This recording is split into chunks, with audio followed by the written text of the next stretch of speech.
Kenneth, we're going to come to you for this next topic. This is something I think is maybe a lot of the people here will be interested in your answer. You work with a lot of organizations. You spend a lot of time with the companies and our customers at Extreme and working with the folks at Mandiant and Sky High now. And you build a lot of programs, and you've been a part of building those programs. So what are some of the requirements that you see, especially now as we have some economic potential headwinds that we're dealing with, and the requirements and the things people are putting in place? What are you seeing in the market today on these programs and building them out?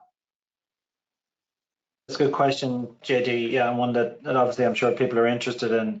I suppose, Scott and Kate have done a great job in kind of calling out the business benefits or requirements of the program. Obviously the exclusivity is really important to partners, the price protection, eliminating the conflict with the internal or direct sales teams are kind of table stakes.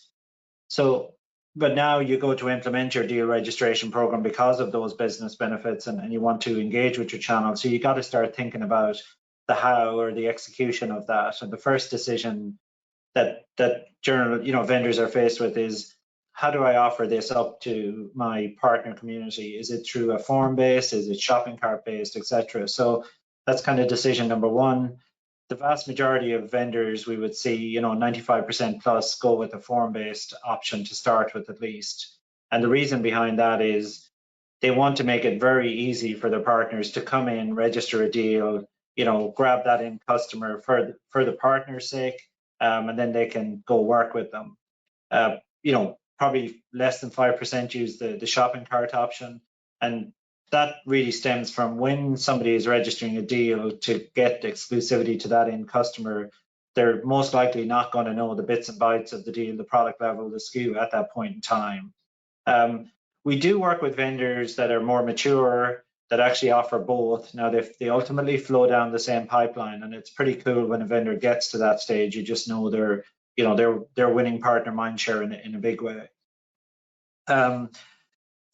If I focus in on the most common one, which is the form-based deal registration program, I would say to people to kind of think about, when you go to create that set of questions, it's really important that you spend a bit of time thinking about the questions. The forms are easy, it's the questions that are hard. Really sit down, think about those questions, and you can, when you do a good job on it, most people can boil that down to less than 10 questions that you need to ask a partner to figure out if this is a proper opportunity in the making, etc. So kind of think about those questions really hard.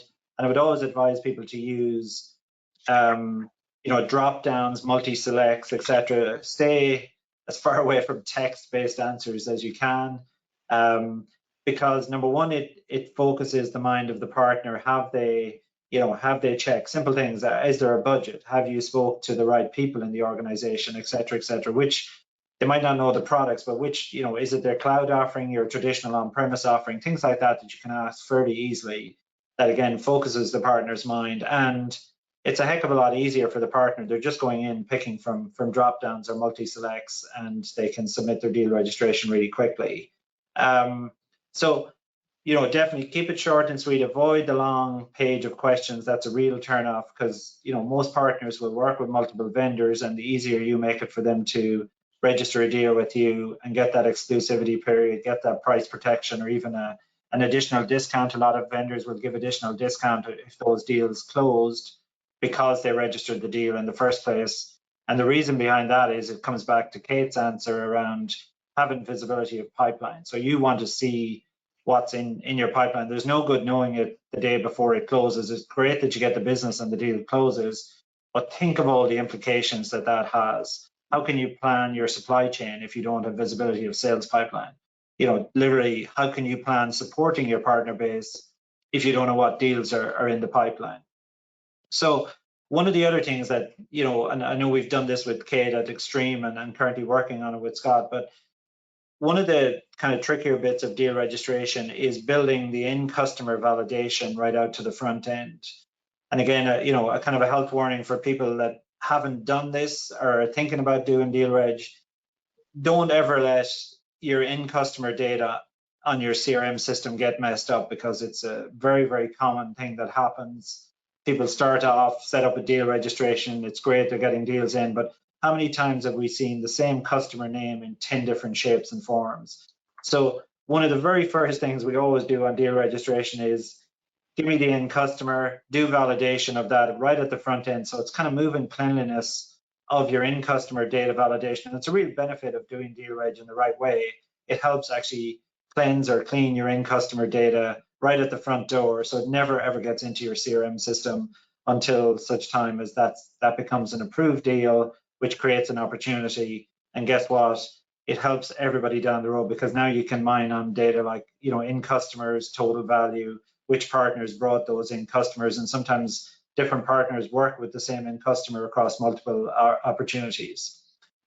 Something that kind of Scott touched on there that you can solve for through deal registration is that our channel ecosystem, as we all know, has got a hell of a lot more complicated over the last 3 or 4 years than it used to be 5+ years ago when we had a distributor and we had a VAR. We now have, you know, 12 to 15 different partner types that people need to deal with, from your traditional VAR to your distributor to your SIs to your GSIs to your MSPs to your cloud service providers, and the list goes on, your referral partners, and so on and so forth.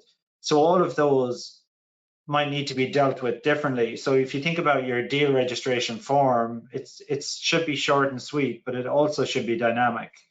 That when I recognize an MSP coming in, or a cloud service provider coming in, or a VAR coming in, or a distributor indeed coming in on behalf of a partner, I may well need to prompt them with different questions and different drop downs than I did the MSP, et cetera, et cetera. And again, something I think, I can't remember, was it what Scott or Kate touched on, but you might never want your long tail. You might want to drive all of that through distribution. So again, you need to make it very easy for your disties to register those deals.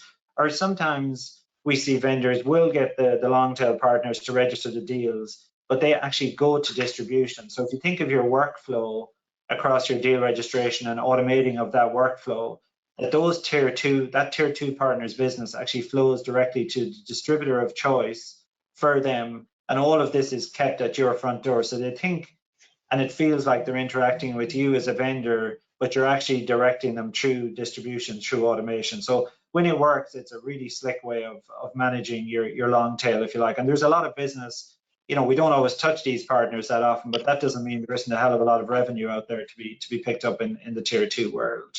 A couple of other things, I suppose, to consider, JD, in terms of the execution is around, you know, managing the deal types themselves. So I talked about, you know, different partner types. So as you have a strategy, say, to migrate from your on-premise to your cloud, which most vendors do in this day and age, and they're trying to drive cloud adoption, when somebody's registering a deal, you'll try to drive them that direction. So you might build an incentive into your deal registration to say, because it's cloud, if you close, I'll give you an additional 5% to either discount, or I'll give you a kicker in your rebate for these cloud offerings that you're about to take up.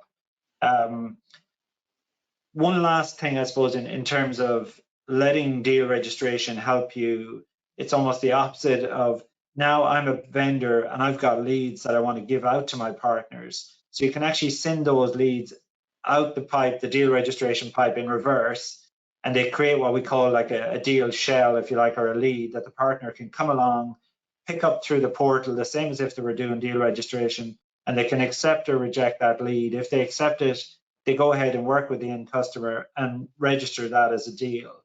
And the nice thing about doing it that way is you're spending money on generating leads. You know, somebody somewhere is going to ask, show me the return on investment for that marketing spend to generate those leads. Well, now you track it, everything from the lead to where did that lead, which campaign did that lead come from, what's the tag on it, how much did it cost? So show me, for those 100 leads I paid for, how many turned into deals, how many turned into opportunities, how many of those opportunities closed. And that's something a lot of people struggle with and still struggle with to this day. But, you know, with automation, you can actually, you know, measure that perfectly well and have nice reporting on what lead gen campaigns are working, what ones are not, etc. So it kind of puts you on the front foot as a vendor. And of course, partners love getting leads. So probably covered a lot there, JD, but they're some of the kind of execution points that are really important that we see vendors taking advantage of globally.